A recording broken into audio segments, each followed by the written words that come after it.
Hello, daily dose സ്പൈസസിൻ്റെ പുതിയൊരു വീഡിയോയിലേക്ക് എല്ലാവർക്കും സ്വാഗതം. ഇന്ന് ഞാൻ തയ്യാറാക്കാൻ പോകുന്നത് എൻ്റെ വീട്ടിൽ എപ്പോൾ ചക്ക കിട്ടിയാലും നമ്മൾ ഉണ്ടാക്കുന്ന ഒരു സ്വീറ്റ്, ഒരു ഡെസേർട്ട് എന്ന് പറയാം. ഇത് നമ്മളിവിടെ പറയുന്നത് ചക്ക കൊതപ്പിച്ചതെന്നാണ്. ഒരു പായസം പോലെ തന്നെ, എന്നാൽ അതിനകത്ത് നമ്മൾ പായസത്തിൽ ചേർക്കുന്ന പല സാധനങ്ങളും ചേർക്കുന്നില്ല. ഈസി ആയിട്ട് നമുക്ക് തയ്യാറാക്കി എടുക്കാവുന്ന ഒരു ഡെസേർട്ടാണ്. ഒരു ചക്ക വെച്ചുള്ള, പഴുത്ത ചക്ക വെച്ചുണ്ടാക്കുന്ന ഒരു ഡെസേർട്ടാണ്. ഇതിന് ആവശ്യമായ സാധനങ്ങൾ നോക്കാം. പഴുത്ത ചക്ക ഞാൻ ഒരു ബൗള് എടുത്തിട്ടുണ്ട്. ഇതിലേക്ക് നമ്മൾ ചേർക്കുന്നത് ശർക്കരയാണ്. 200 ഗ്രാം ശർക്കരയാണ് ഇതിലേക്ക് ചേർക്കാനായിട്ട് എടുത്തിരിക്കുന്നത്. കൂടെ തന്നെ 2 ടേബിൾ സ്പൂൺ അരിപ്പൊടി എടുത്തിട്ടുണ്ട്. ഒരു പിഞ്ച് ഏലക്ക പൊടിച്ചത് നമുക്ക് ഇടാം. ഞാനിവിടെ ഏലക്ക പൊടിയാണ് ചേർക്കുന്നത്. ഇതിന്റെ കൂടെ 1/2 ലിറ്റർ പാലും ചേർക്കുന്നുണ്ട്. ഇനി നമുക്ക് തയ്യാറാക്കി തുടങ്ങാം. ഒരു പാനിലേക്ക് 2 ടേബിൾ സ്പൂൺ നെയ്യ് ഒഴിച്ചു കൊടുക്കാം. നെയ്യ് ഒന്ന് ചൂടാകുമ്പോഴത്തേക്ക് നമുക്ക് ചക്കച്ചുളകൾ ചേർത്ത് കൊടുക്കാം.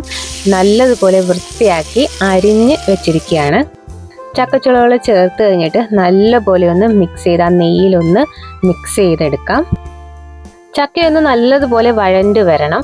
അപ്പോൾ ഈ സമയം നമുക്ക് ശർക്കരയൊന്ന് ഉരുക്കിയെടുക്കണം. ശർക്കര ഉരുക്കാനായിട്ട് 1/2 ലിറ്റർ വെള്ളമാണ് എടുത്തിരിക്കുന്നത്. ഇതിലേക്ക് നമുക്ക് ശർക്കര ഇട്ട് കൊടുക്കാം. എന്നിട്ട് ഇത് നല്ലതുപോലെ ഒന്ന് ഉരുക്കിയെടുക്കാം. അപ്പോൾ ശർക്കരയൊക്കെ നല്ലതുപോലെ ഉരുകി വന്ന് അത് പാണിയായിട്ടുണ്ട്. ഇനി നമുക്കിത് വഴണ്ട് വന്ന ചക്കയിലേക്ക് ചേർത്ത് കൊടുക്കാം. എപ്പോഴും നമ്മൾ ശർക്കരപ്പാണി ചേർക്കുമ്പം നമ്മളത് അരിച്ച് ചേർക്കാനായിട്ട് ശ്രദ്ധിക്കണം. അപ്പോൾ ചെറിയ കല്ലോ പൊടിയോ ഒക്കെ ഉണ്ടെങ്കിൽ അത് പോകാൻ വേണ്ടിയിട്ടാണ് ഈ അരിച്ച് ചേർക്കുന്നത്. ഇനി ഇത് നല്ലതുപോലെ മിക്സ് ചെയ്ത് കൊടുക്കാം. എന്നിട്ട് തിളയ്ക്കാനായിട്ട് വെക്കാം.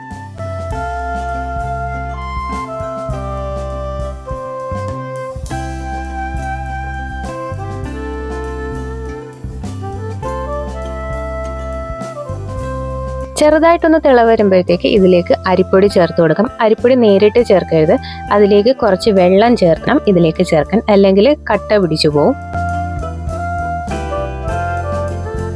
അപ്പോൾ അരിപ്പൊടി ചേർത്തിട്ട് നല്ലതുപോലെ ഒന്ന് മിക്സ് ചെയ്ത് കൊടുക്കാം. അരിപ്പൊടിയുടെ ഈ ഒരു പേസ്റ്റ് ചേർക്കുമ്പോഴത്തേക്ക് നമുക്ക് ഇതൊന്ന് കുറുകി കിട്ടും. ഇച്ചിരി ഒരു തിക്കായിട്ടുള്ളൊരു ഒരു ടെക്സ്ചർ കിട്ടും നമ്മുടെ ഈ ചക്ക കൊതപ്പിച്ചതിന്. അങ്ങനെ ഒന്ന് കുറുകി വരുമ്പോഴത്തേക്ക് ഇതിലേക്ക് നമുക്ക് 1/2 ലിറ്റർ പാല് ചേർത്ത് കൊടുക്കാം.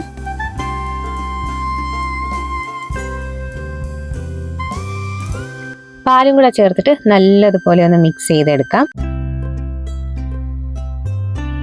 ഇനി ഇതിലേക്ക് ഒരു 1/4 ടീസ്പൂൺ അളവിൽ ഏലക്കാപ്പൊടി ചേർത്ത് കൊടുക്കാം. ഒന്ന് മിക്സ് ചെയ്തിട്ട് ടേസ്റ്റ് ഒന്ന് ബാലൻസ് ചെയ്യാൻ വേണ്ടിയിട്ട് ഒരു നുള്ള് ഉപ്പും കൂടെ ചേർത്ത് കൊടുക്കാം. ഇനി ഇത് നല്ലതുപോലെ ഒന്ന് ഇളക്കി കൊടുക്കാം. ഏകദേശം ഒരു 5 മിനിറ്റും കൂടെ കഴിഞ്ഞ് നമ്മുടെ ചക്ക കൊതപ്പിച്ചത് ഇവിടെ റെഡിയായി വരും.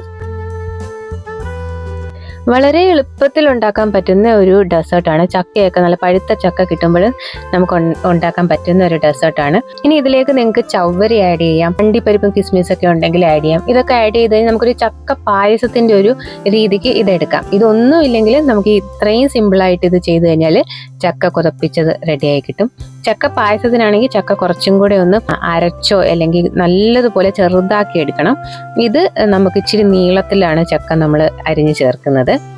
അപ്പോൾ വളരെ എളുപ്പത്തിൽ നമുക്ക് ഉണ്ടാക്കാവുന്ന ഒരു ഡിഷാണ്. നമ്മുടെ നാട്ടിലൊക്കെ, നമ്മുടെ നാട്ടിൻപുറത്തൊക്കെ എല്ലാവരും ഉണ്ടാക്കുന്ന ഒരു ഡിഷാണ്. അപ്പോൾ നിങ്ങൾക്കിത് ഇഷ്ടപ്പെട്ടെങ്കിൽ ലൈക്ക് ചെയ്യാനും കമൻറ്റ് ചെയ്യാനും സബ്സ്ക്രൈബ് ചെയ്യാനും മറക്കരുത്.